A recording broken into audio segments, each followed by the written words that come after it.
Hello guys, cups trail വെക്കാൻ പറ്റുമെന്ന് ചെറിയൊരു ശ്രമം നടത്തി നോക്കിയതാണ്. പക്ഷേ നൈസായിട്ട് പാളിപ്പോയി. അത് സാരമില്ല, കപ്പിൻ്റെ വലിപ്പമേ കുറച്ച് കൂടുതലാണ്. അത് കാരണം ആ ട്രെയിൽ അങ്ങനെ ഉൾക്കൊള്ളാൻ പറ്റില്ല, മറിഞ്ഞങ്ങ് വീഴും. അപ്പോൾ എന്ത് ചെയ്തു, അടുത്ത ഓപ്ഷൻ നമ്മുടെ മറ്റേ ഒരു ഒരു നൈസായിട്ടുള്ളൊരു ട്രേ എടുത്തിട്ട് അതിനകത്തങ്ങ് നിരത്തി അങ്ങ് വെച്ചു. കപ്പ് കേക്ക്സ് ഉണ്ടാക്കുമ്പം എനിക്ക് പണ്ട് സ്ഥിരം പറ്റിക്കൊണ്ടിരുന്ന ഒരു അബദ്ധമാണ്.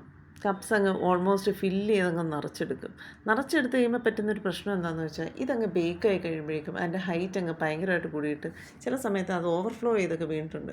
ഇതൊക്കെ ഫസ്റ്റ് തുടങ്ങുന്ന സമയത്ത് പറ്റിയിരുന്ന അബദ്ധമാണ്. ആർക്കെങ്കിലും ഹെൽപ്ഫുൾ ആയിക്കോട്ടെ എന്ന് കരുതിയിട്ട് ഞാൻ പറയുന്നതാണ്. അപ്പോൾ എപ്പോഴും ഒരു പകുതി അല്ലെങ്കിൽ കുറച്ചും കൂടെ കൂടുതൽ ഇത്രയും നിറയ്ക്കാൻ പാടുള്ളൂ, അതിൽ കൂടുതൽ നിറയ്ക്കുകയേ ചെയ്യരുത് കപ്സ്. പിന്നെ ഇതൊരു വൈറ്റ് ചോക്ലേറ്റ് കപ്പ് കേക്ക്സ് ആയിരുന്നു കേട്ടോ. ഇത് കുറച്ച് കൂടുതൽ ഓർഡേഴ്സ് എല്ലാം കൂടി ആയിട്ട് അതിൻ്റെ കൂടെ ഉണ്ടായിരുന്ന കപ്പ് കേക്ക്സ് ആയിരുന്നു. അപ്പോൾ അതിൻ്റെ അകത്ത് കുറച്ച് വൈറ്റ് ചോക്ലേറ്റ് ഗനാഷ് ഫില്ലിങ്ങും കൊടുത്തു. അപ്പോൾ ഒരു ബൈറ്റ് ചെയ്യുന്ന സമയത്ത് ഭയങ്കര ടേസ്റ്റാണ് കേട്ടോ. പിന്നെ പേർപ്പിളും വൈറ്റും ആയിട്ടുള്ള ഒരു കളർ കോമ്പിനേഷനാണ്. അപ്പോൾ അതിൻ്റെ മേളിൽ പേർപ്പിളും വൈറ്റും തന്നെ കളേഴ്സ് ഒരു ക്രീം അങ്ങനെ തന്നെ കൊടുക്കുകയും ചെയ്തു. പിന്നെ കുറച്ച് സ്പ്രിങ്കിൾസും കുറച്ച് വൈറ്റ് ചോക്ലേറ്റ് ചിപ്സ് കൂടി വെച്ച് കഴിഞ്ഞപ്പോൾ അടിപൊളി. അപ്പോൾ എല്ലാവർക്കും ഇഷ്ടപ്പെട്ടു എന്ന് കരുതുന്നു. അപ്പോൾ ഓക്കെ ദെൻ, ബൈ ബൈ.